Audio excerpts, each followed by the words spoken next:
Começando mais uma revisão aqui, hoje é 17 de setembro e antes eu começo a falar a minha análise do dia, já venho lhe informar que eu estou com vagas abertas para minha segunda e última turma de mentoria deste ano e todas as informações referentes à mentoria, por enquanto eu fiz em forma de post no meu perfil do Instagram e também no meu servidor do Discord. Ambos os links dessas redes sociais estão aqui abaixo desse vídeo, na descrição do vídeo.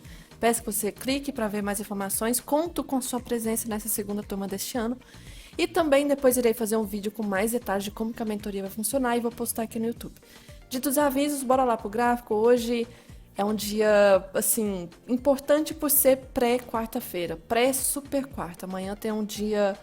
amanhã é um dia muito importante, né? Todo o mundo, assim, do mercado financeiro está esperando um dia de manhã. Então, falando aqui em relação ao dia de hoje, começando em relação ao dólar... Começando aqui em relação ao dólar, regra de declaração do Renko, depois em relação a médias, mas o dia foi horrível, horrível, horrível, horrível. Candles, tudo ruim aqui no dólar. Não teve um range bom, não teve movimento, não teve tendência, não teve nada. Então teve ruído demais aqui em relação ao Renko também. Gráfico de candles teve muito candle horrível, muito candle com sombra superior, sombra inferior. E aí, só mostrando aqui em relação a médias, também ficaria uma bagunça, tá? Uma bagunça, Renko com médias aqui. Um zigue-zague terrível. Terrível, começou aqui, aí ficou trabalhando nessa região. Então, hoje foi um moedor de CPF esse dólar aqui. Eu, particularmente, não fiz nada, fiquei quietinha. E o gráfico do dólar, Jesus, deixa eu passar aqui por 5 minutos. Movimento muito feio. A abertura confirmou abrindo dentro desse caixote que eu tinha marcado em relação ao dia anterior. Os primeiros candles do dia ficou muito travado, nós não tínhamos aqui média 9, 20, nem 50 em tendência. A 80 ainda poderia reagir, mas é aquilo, se ela estivesse tão forte, já era para ter reagido o preço para baixo, e não estava reagindo, pelo contrário, está formando fundos mais altos. E aí, eu não vejo mais a 80 relevante, o movimento aqui no próprio dia de hoje também formou um outro caixote, então só vou atualizar aqui esse bendito caixote, uma região aqui mais para frente. E aí a gente tem aqui um movimento com médias sem tendência, ao mesmo tempo respeitando uma LT aqui, respeitando o SLT, e aí a gente vê que acabou formando, além do caixote, né, que acabou sendo rompido aqui no final do dia, esse canal. E esse canal, sinceramente, agora eu acho que está mais relevante do que aqui o caixote que eu tinha marcado, tá? Então, para amanhã, assim, muito rápido a revisão de hoje do dólar, porque não tinha o que fazer. E aí, já deixando aqui para amanhã, que amanhã é um dia muito importante, deixem esse caixote aqui marcado. A depender da abertura de amanhã, já pode abrir dentro desse caixote não, desculpa, canal. A depender do jeito como vai abrir amanhã, pode abrir dentro dessa região. E outras regiões que eu tenho aqui marcado, quais que são? Vou deixar essa região aqui de cima, esse mega caixote, porque essa semana já abriu tentando romper, mas pode servir como troca de polaridade. Vou deixar essa parte aqui de baixo, ó, é um fundo importante, pode ser testado amanhã, pode, tá? Amanhã, estou com muitas expectativas pro dia de manhã, e eu sinto que essas expectativas irão ser frustradas. E aí o movimento aqui em relação a médias, nós só temos a média de 200, tá? Média de 200 são as únicas relevantes aqui que está ainda tentando ancorar essa tendência de baixa. Sendo ela testada, a gente tem que ficar de olho para ver se ela vai reagir de novo para o movimento de baixa. Nós estamos num preço muito importante, que é a região de 5,50, é um preço teórico forte. Em relação ao macro, essa queda é esperada, tá? Só mostrando aqui o estudo semanal. Então, nós temos aqui um movimento querendo confirmar esse ombro, cabeça-ombro, que eu tinha comentado no estudo semanal. Só que, ao mesmo tempo, eu falei que essa semana eu acho improvável que venha testar essa região dessa linha aqui, da linha do pescoço. Para cair, precisa 100 pontos. Será que amanhã 100 pontos? Será que amanhã vai fazer isso? Independente se for fazer, de qualquer forma é uma região aqui de interesse no macro, tá? Então, tá fazendo tudo conforme esperado. E aí, junto com aquele viés macro, em relação à economia, como que tá funcionando a situação no geral, né? Que com a questão da redução de juros amanhã e quanto vai ser a redução, não só aqui, mas lá nos Estados Unidos principalmente, vai impactar muito o dólar aqui, tá? Então, atenção, atenção, atenção, porque a gente pode ter movimento de dólar e índice ao mesmo tempo para baixo, o que torna bem complicadas as operações. Por quê? Só relembrando, se a gente vier a ser um país atraente, país emergente, com juros atrativos, a gente pode atrair investimento para cá. E aí, atraindo investimento para cá, independente da moeda do estrangeiro, né? A pessoa tem que comprar real. Ao comprar real, ela vai valorizar o preço do real. E a gente pode ver dólar para baixo e real para cima. No caso, já que a gente opera essa do dólar, né? Então é o dólar para baixo. Só que o investimento tende a ser direcionado para a renda fixa, não para a renda variável. Por isso que o Ibov também, junto com suas ações, tende a não beneficiar com essa situação. E aí a gente pode ver Ibov também para baixo, em relação às ações, né? Então, uma situação meio complexa que nós estamos diante, né, dos próximos dias. E não é só aqui, lá fora também. Já já eu ressalto mais sobre isso, juntando com o mercado lá fora. Então, o dólar aqui fazendo nada mais, nada menos que o movimento já esperado do segundo ombro do OCOI, tá? Do OCO, na verdade. E, então, marcações importantes para amanhã são essas e, assim, sinceramente, eu não sei o que realmente pode acontecer da abertura até o fim do pregão de amanhã. E também em relação à quinta e sexta, né? Porque eu acho que o mercado está bem estranho nesses últimos dias, esperando realmente o dia de amanhã. Então, o mundo está de olho no dia de amanhã. E hoje saiu um dado muito importante que eu vou falar já já, que era uma coisa que me preocupou bastante. Mas antes de falar sobre isso, vamos aqui para o índice. O índice hoje, falando em relação à regra de coloração, que eu cheguei a fazer a operação, passar aqui para o 12R. Fiz duas operações, a primeira foi stop, a segunda deu gain. Inclusive, a minha internet aqui começou a falhar no meio desse movimento, me estressando bastante. E aqui a gente teve a primeira cor, né? A gente não faz nada, aí teve essa troca de cor aqui que foi bem bacana, o movimento andou bastante essa queda, mais de 800 pontos. E aí nessa troca de cor aqui, eu cheguei a fazer operação de compra. Essa troca de cor, claramente, acabou sendo estopada. Beleza, não investi para venda, tá? Não investi para venda, mesmo que estava ancorando ali na média de 9, que depois eu mostro em relação ao gráfico de candles. Tava ainda com o NS ativo, tava esticado, tava perigoso. Não achei interessante pensar em venda, deixei o movimento cair. Aqui, se tivesse entrado pela cor, teria sido uns 600 pontos. E aí eu inverti para compra aqui quando deu a troca de cor. Aqui era uma região que tinha muito alvo importante, tá? Juntamente aqui com essa região que eu tinha estopado. E aí cheguei a fazer a parcial nessa região desse topo, depois pegou minha proteção. E aí praticamente saí no 0 a 0 porque eu não pude fazer mais parcial dessa operação de compra. Infelizmente voltou e pegou minha proteção aqui. E aí consegui, né? Como é que fala? Pagar o stop da primeira operação e ainda saí no 0 a 0, mas tudo bem. E depois não fiz mais nada. O dia ficou bem estranho, o volume bem fraco. E aí, falando em relação aqui a Renko com médias, tá? Já é algo que eu estou backtestando, já anotei inclusive na planilha de hoje.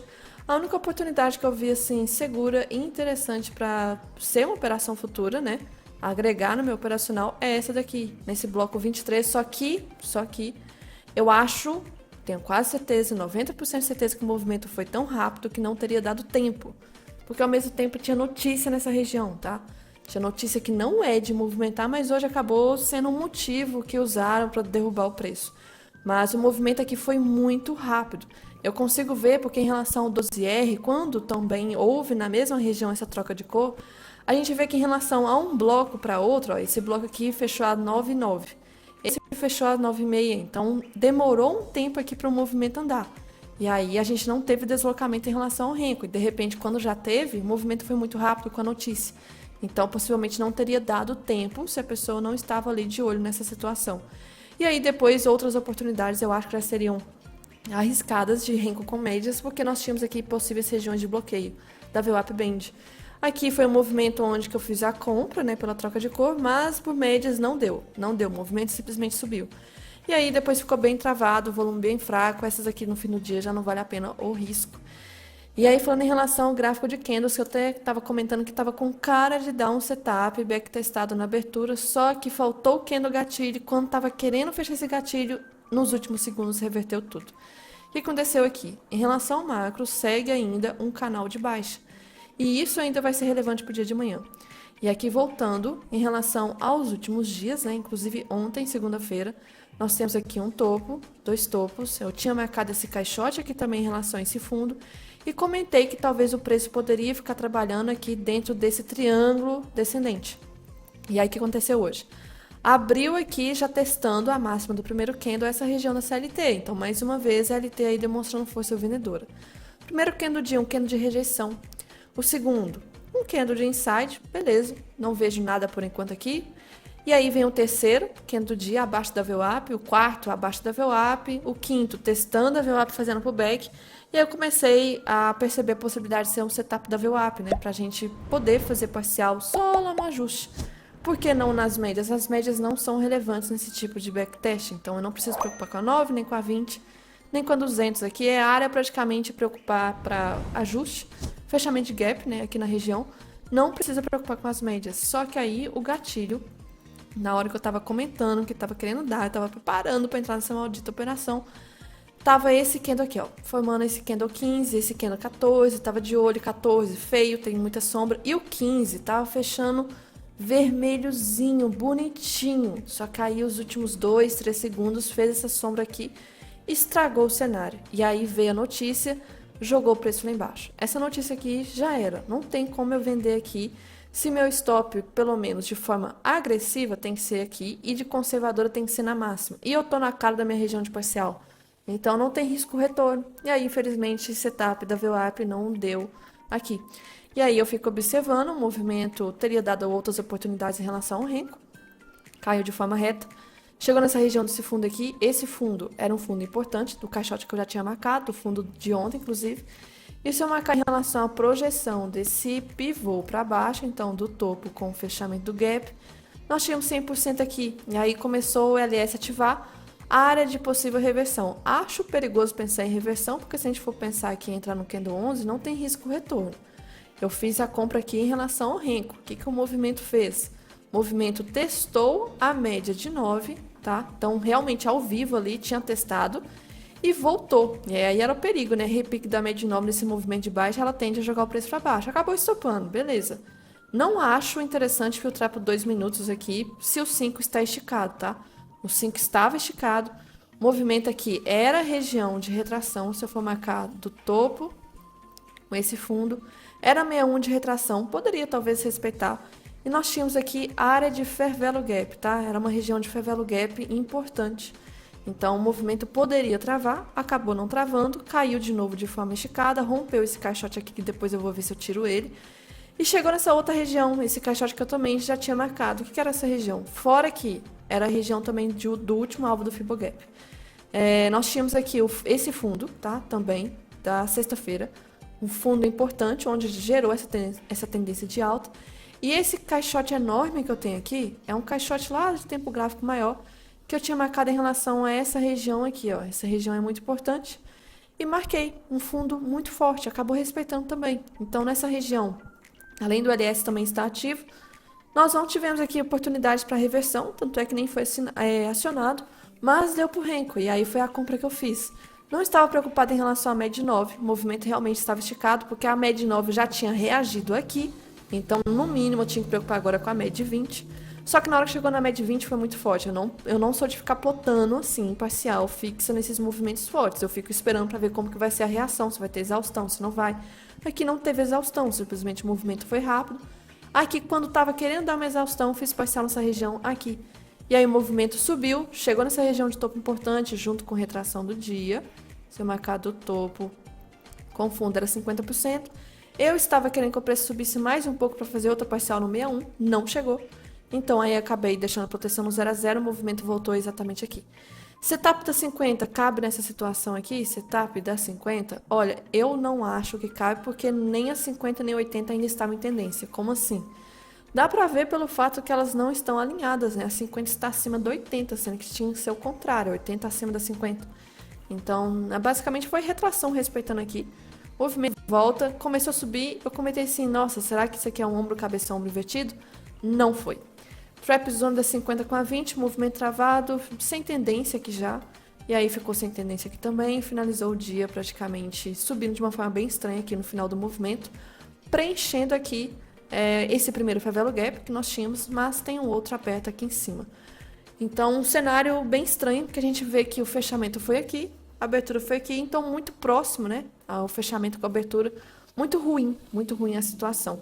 Em relação a uma coisa também relevante, o Ibov, né, que fecha às 17 horas, aqui então a gente teve em relação ao futuro um movimento de quase 300 pontos de diferença, mas não é grandes coisas assim não. Falando de amanhã, o que eu acho interessante tirar aqui? O caixote tá? O caixote não segurou hoje. Mas eu vou deixar esse daqui de baixo e vou deixar CLT. Então, para amanhã, super quarta, regiões importantes aqui marcadas. O movimento segue num cenário que não tem tendência, está complexo aqui, travado. Igual o dólar também, difícil de analisar. Isso no movimento mais recente, né? Porque no macro também vem de uma situação que está respeitando mais as extremidades da LT do que o meio em si. As médias não ficam em tendências aqui no meio desse canal. Isso aqui, no macro, pode ser uma mega bandeira de alta. Então, apenas para continuar o movimento de alta. Eu não queria que fosse isso. Até porque em tempo gráfico maior, só relembrando aqui, deixa eu passar para o Ibov. A gente tem uma situação que está longe da média 9, tá?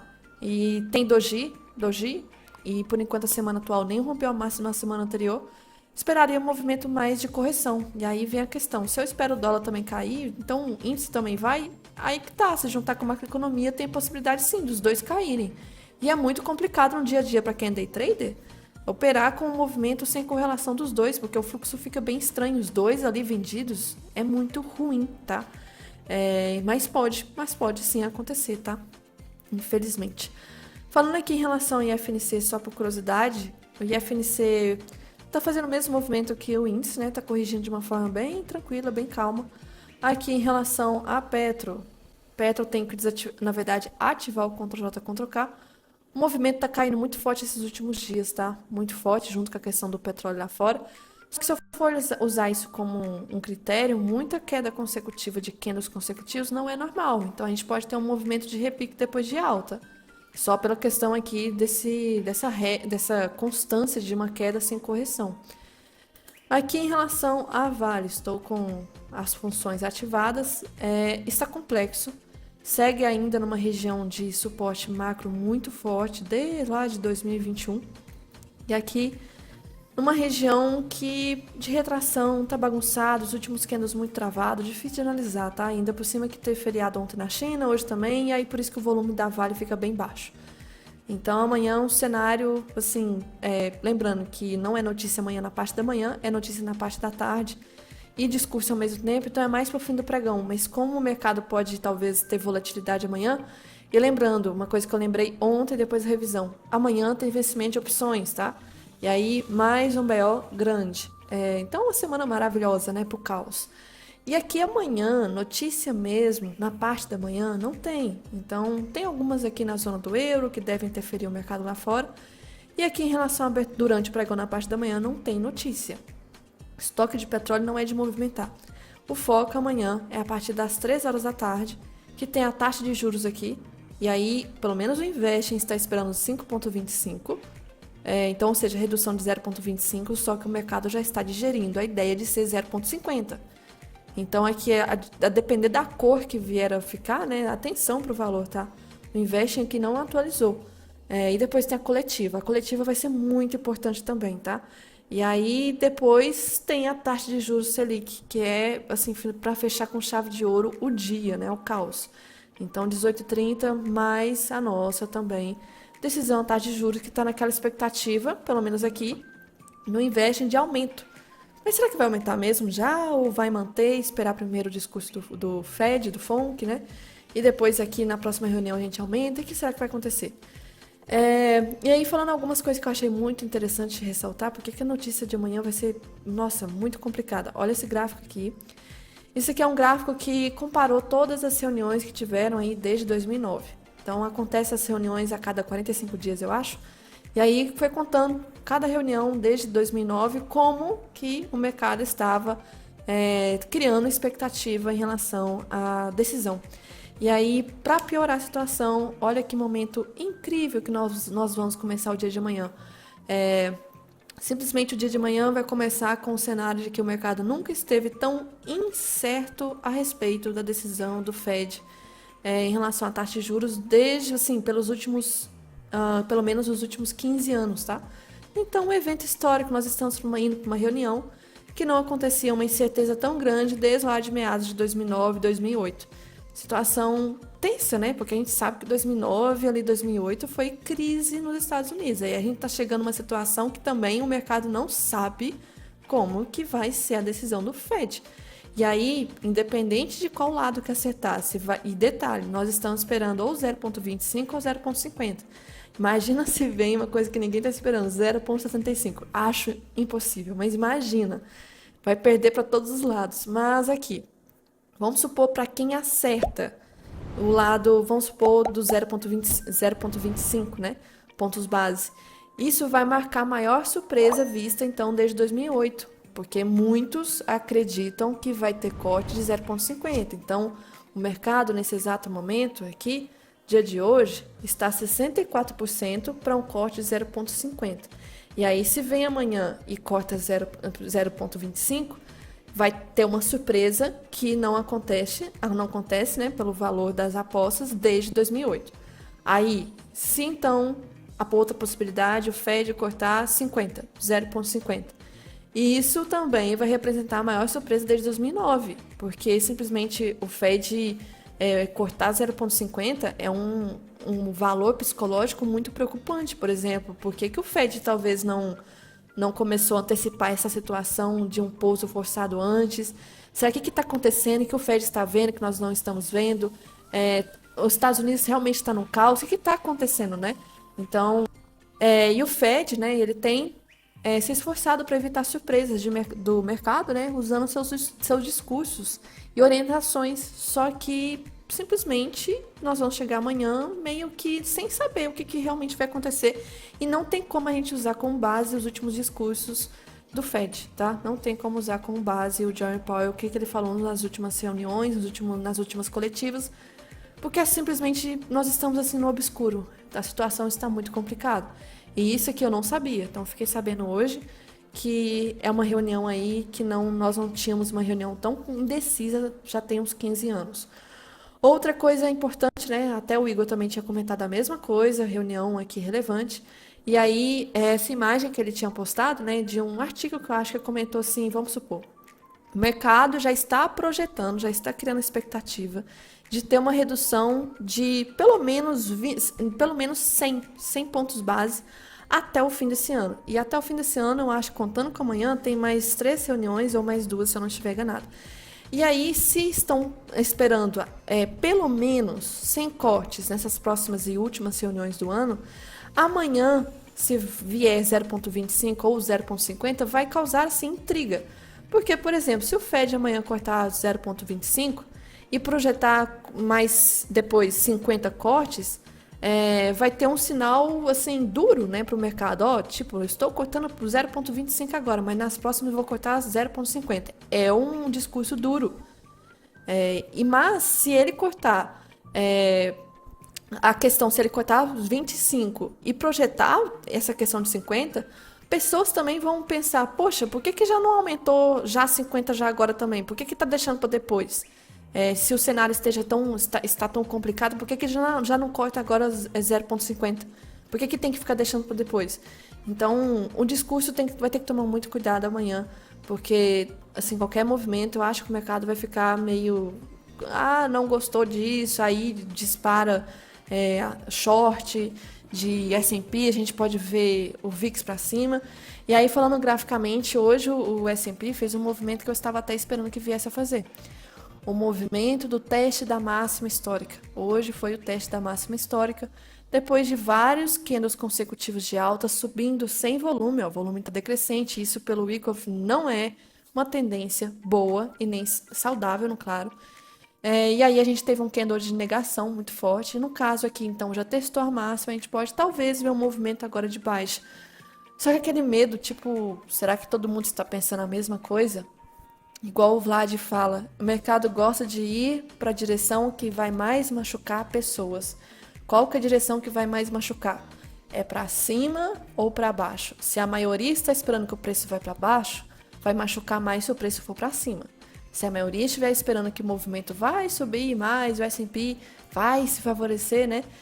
Aí o movimento que vai machucar mais vai ser para baixo. E tomar cuidado com aquilo.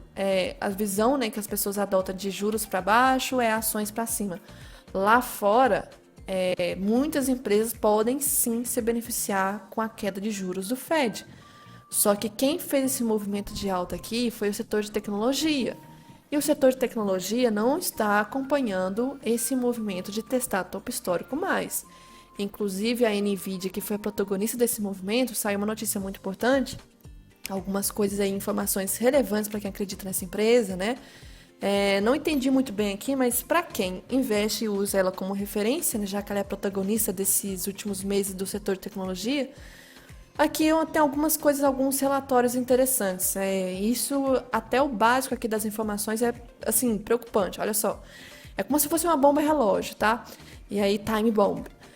As empresas perderam interesse. Isso aqui eu não sei o que significa isso aqui, mas enfim. E aí estava comentando aqui uma situação bem complicada, vamos supor. Que a Nvidia meio que está falando para outras empresas clientes, né, que pode pagar depois, paga depois. E aí, a Nvidia então está distribuindo GPUs, né, para startups e empresas que não podem pagar adiantado, dizendo a elas então, como por exemplo, pague depois. E aí, como resultado, as contas a receber dispararam essa porcentagem aqui. E aí, se for ver vários e vários detalhes, a situação da Nvidia não está maravilhosa assim. Aí vem um detalhe importante. Esse carinha aqui, que eu não sei dizer se é o dono da Nvidia, não sei, agora não estou lembrando pelo nome. Ele fala assim que nós estamos no início de uma nova revolução industrial, agora a tecnologia vai bombar, então. E ele simplesmente nos últimos dias, desde aqui, pelo menos essa imagem, desde julho, tá? Ele vem vendendo parte de suas ações da Nvidia. Então, assim, não é só ele, né? Outras empresas da tecnologia também fizeram isso, os grandões lá em cima, né? Então, junto com esse cenário aqui. E aí vem o ouro, tá? O ouro tá na máxima histórica, isso é preocupante. Petróleo hoje tá na média de 20, pode jogar para baixo depois fazer um pivô de baixo amanhã. Mas o foco de amanhã realmente vai ser esse VIX. Esse VIX tá muito calminho. Vai ser o S&P. O DXY, claro, o movimento do dólar, porque outro ponto importante, o dólar testou hoje de novo o patamar de 100. Abaixo de 100, o mundo entende que o dólar está desvalorizado. Acima de 100, o mundo entende que o dólar está valorizado. E não chega nesse patamar aí já tem um tempo, abaixo, né? E amanhã seria uma ótima oportunidade para esse movimento do dólar ficar abaixo de 100. Assim, se houver, né, uma coletiva tensa de que indica que a economia dos Estados Unidos esteja realmente preocupante e que seja mais atraente para outros países, talvez mais seguros ou que não sejam tão seguros, mas que oferecem uma oportunidade melhor, como o Brasil, por exemplo, em relação a juros, retorno financeiro. E aí, em relação ao dólar aqui, vai ser bem interessante acompanhar se amanhã vai ser um dia de desvalorização do dólar no mundo, tá? E nós estamos numa região de liquidez bem interessante, junto com esse dia da super quarta, junto com o S&P na sua região de máxima histórica. Então, vai ser legal de ver esse movimento. E a gente pode também lá fora ver tanto o dólar quanto o S&P caindo. Isso porque se tirar, assim, se houver um discurso muito duro, pode ser, infelizmente, ser muito pessimista para ações, tá? E aí que acaba sendo renda variável, acaba sendo mais atrativo a renda fixa, não nos Estados Unidos, mas até em outros países. E aí a gente pode ver dólar caindo também, porque o investidor tende talvez a tirar seu investimento dos Estados Unidos e sair do país e ir para qualquer outro, e isso já joga o dólar para baixo. Então amanhã vai ser bem interessante, só que eu já estou com receio das minhas expectativas sendo todas frustradas e o movimento de amanhã não vai fazer nada. Não duvido nada que isso aconteça, tá? Então aqui alguns comentários, deixa eu ver o que mais que eu preciso ressaltar. Pois é, o furacão está vindo, o furacão amanhã está vindo. Eu acho que era só isso, então foco por enquanto nisso amanhã. Infelizmente a notícia podia ser de manhã, né? A coletiva podia ser de manhã, mas não é. E depois tem do Brasil. E aí a do Brasil, eu tô falando tanto dos Estados Unidos porque o foco realmente está lá. E a do Brasil tá de stand-by, assim, vamos ver como que vai ser dos Estados Unidos primeiro, depois a gente começa a pensar no do Brasil. Então, vamos ver. Era isso que eu tinha que ressaltar então para amanhã.